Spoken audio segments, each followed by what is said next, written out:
नमस्कार दोस्तों, ज्योतिषम चैनल में आपका स्वागत है। मैं डॉक्टर निशांत आज आपके साथ एक विशेष बिंदु पर चर्चा करूंगा। हमारी भारतीय संस्कृति में, सनातन धर्म में जीवनचर्या, दिनचर्या के नियम बनाए गए हैं।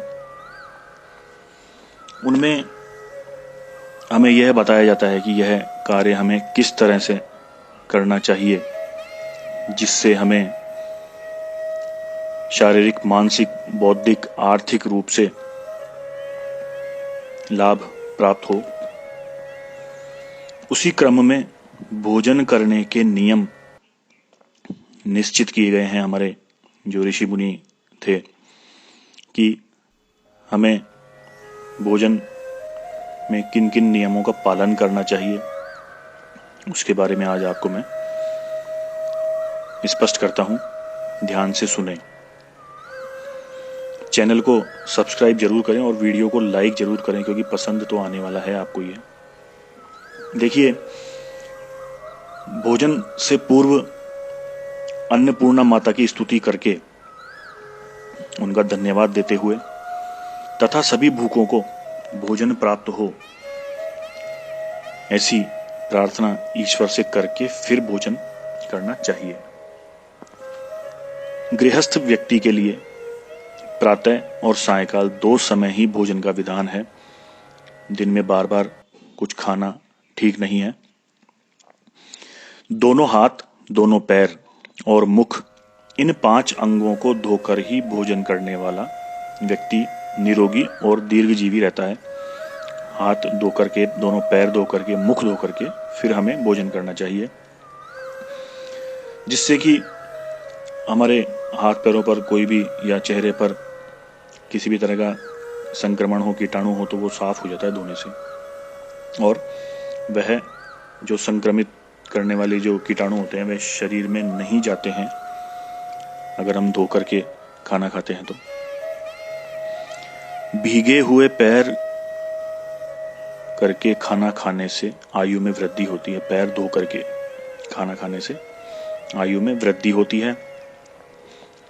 सूखे पैर जूते पहने हुए, खड़े होकर, सोते हुए, चलते फिरते, बिछावन पर बैठकर यानी बेड पे बैठकर, बिस्तर पे बैठकर, गोद में रखकर, हाथ में लेकर, फूटे हुए बर्तन में लेकर, बाएं हाथ से मंदिर में शाम के समय, संध्या के समय, संध्या मतलब ना तो दिन ना रात, गोधूली वेला जिसे बोलते हैं, दिन और रात के बीच में एक शाम का समय आता है, उसमें या फिर मध्य रात्रि में या अंधेरे में भोजन नहीं करना चाहिए।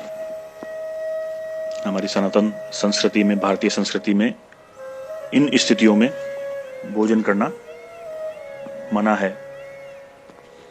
रात्रि में भरपेट भोजन नहीं करना चाहिए, स्वास्थ्य की दृष्टि से बताया गया है। इसके अलावा रात के समय दही, सत्तू एवं तिल का सेवन भी नहीं करना चाहिए। हंसते हुए, रोते हुए, बोलते हुए, बिना इच्छा के खाना खाने की इच्छा नहीं है। सूर्य ग्रहण या चंद्र ग्रहण के समय भोजन नहीं करना चाहिए। पूर्व दिशा की ओर मुख करके खाना खाने से आयु बढ़ती है और मस्तिष्क की क्षति, वृद्धि होती है।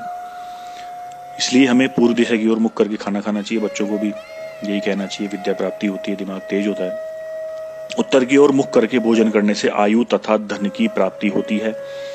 दक्षिण की ओर मुख करके भोजन करने से प्रेतत्व की प्राप्ति होती है। प्रेत, पितृ जो है उनका स्थान दक्षिण दिशा में है और हम दक्षिण की तरफ भोजन करके, दक्षिण की तरफ मुख करके भोजन करते हैं तो हमारा मोक्ष जो है उसके बाद में प्रेत योनि में चले जाते हैं, मोक्ष नहीं हो पाता है। पश्चिम की ओर मुख करके भोजन करने से व्यक्ति रोगी होता है, इसलिए पश्चिम दिशा की ओर मुख करके भोजन नहीं करना चाहिए। भोजन सदा एकांत में ही करना चाहिए। यदि पत्नी भोजन कर रही हो तो उसे देखना नहीं चाहिए। भारतीय संस्कृति के कुछ सिद्धांत हैं जिनके कारण जानने जाएंगे तो शायद आपको नहीं लगेगा कि कुछ मिलेगा नहीं, लेकिन अगर उन्होंने कहा है तो कोई ना कोई कारण जरूर है। बालक और वृद्ध को भोजन करने के बाद ही स्वयं भोजन करें।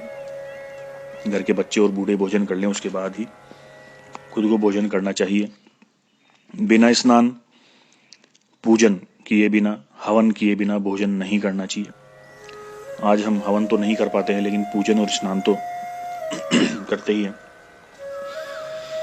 बिना नहाए ईख, जल, दूध, फल और औषधि का सेवन कर सकते हैं। ईख यानी गन्ना। किसी के साथ एक बर्तन में भोजन नहीं करना चाहिए, पत्नी के साथ तो कभी नहीं करना चाहिए। अपना जूठा किसी को भी नहीं दें और ना ही स्वयं किसी का जूठा खाएं। अब आप सोच रहे होंगे पत्नी के साथ ही भोजन क्यों ना करें।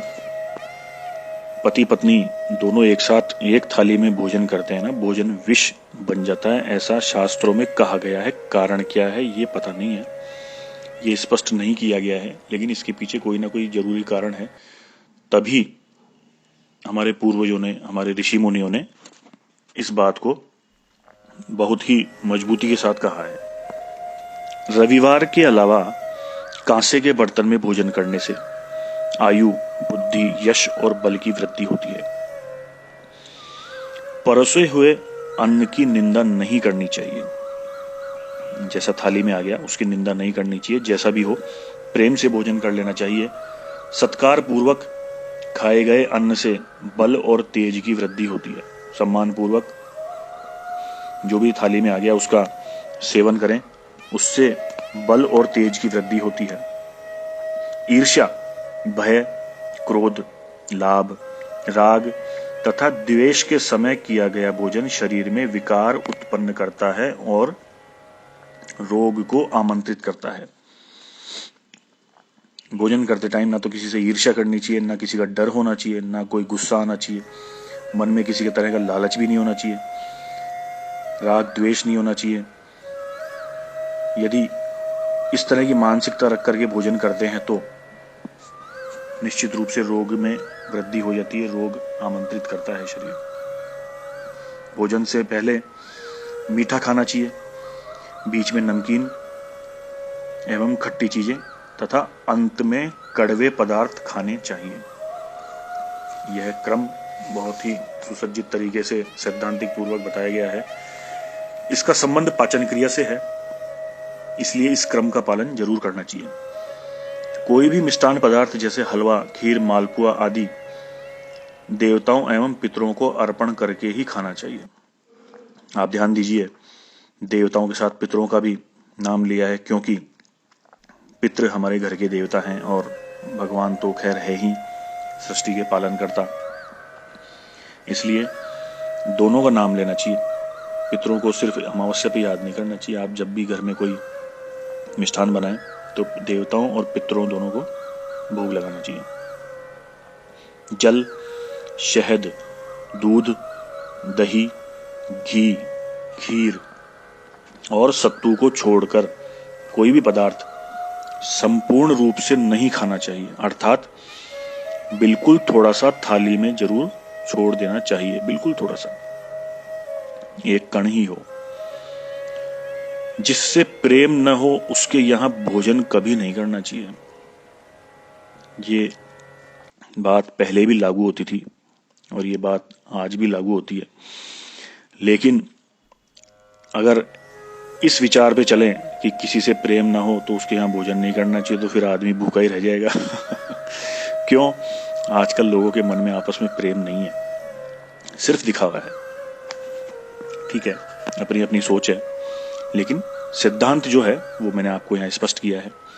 इसके कई कारण हो सकते हैं कि वो आपको भोजन में मिला के कुछ खिला भी सकता है, कुछ अनैतिक चीजें भी खिला सकता है, क्योंकि मन में द्वेषता, मन में दुश्मनी तो रहती है। मल मूत्र का वेग होने पर, टॉयलेट आ रही है या आपको फ्रेश होने जाना है, इच्छा हो रही है, कलह के माहौल में, झगड़े के माहौल में, अधिक शोर में पीपल या बड़ के पेड़ के नीचे भोजन नहीं करना चाहिए, ये थोड़ा ध्यान रखें। आधा खाया हुआ फल या मिठाई फिर से नहीं खानी चाहिए रखने के बाद में। आधा फल खाया और उसे रख दिया, थोड़ी देर बाद खाएंगे, वो नहीं खाना चाहिए। आधी मिठाई रख दी, बोलो दोपहर में खाएंगे या शाम को खाएंगे, वो नहीं खानी चाहिए। यदि आप खाना छोड़कर उठ गए हैं तो दोबारा भोजन नहीं करना चाहिए। गृहस्थ व्यक्ति को 32 ग्रास से ज्यादा नहीं खाना चाहिए। आजकल तो खाना स्वादिष्ट है तो 32 के 3200 ग्रास भी व्यक्ति खा जाता है। सिद्धांत है, नियम है कुछ, शरीर स्वस्थ रहता है। 32 ग्रास का मतलब यही हो गया कि बहुत ज्यादा ओवरलोड नहीं होगा, पेट भर जाएगा, मन भर जाएगा और पेट भी ठीक रहेगा, पाचन क्रिया भी ठीक रहेगी, शरीर स्वस्थ रहेगा। थोड़ा खाने वाले को आरोग्य, आयु, बल, सुख, सुंदर संतान और सौंदर्य प्राप्त होता है। लीजिए, 32 ग्रास क्यों खाने चाहिए उसका कारण आपको स्पष्ट कर दिया है। कम खाने वाला व्यक्ति आरोग्य पूर्ण रहता है, आयु वृद्धि रहती है, बल रहता है, सुख रहता है, सुंदर संतान की प्राप्ति होती है और सौंदर्य भी रहता है। वरना ज्यादा खाने वाले फटने लग जाते हैं, फूलने लग जाते हैं और डाइजेशन खराब हो जाता है, तो उसकी वजह से पूरे शरीर में रोग हो जाते हैं। जिसने डिंडोरा पीट कर खिलाया हो ना, वहां कभी नहीं खाना चाहिए। लोग भोजन खिलाने से पहले इतना शोर कर देते हैं, इतना डिंडोरा पीट देते हैं, इतना दिखावा कर देते हैं, तो वहां नहीं खाना चाहिए।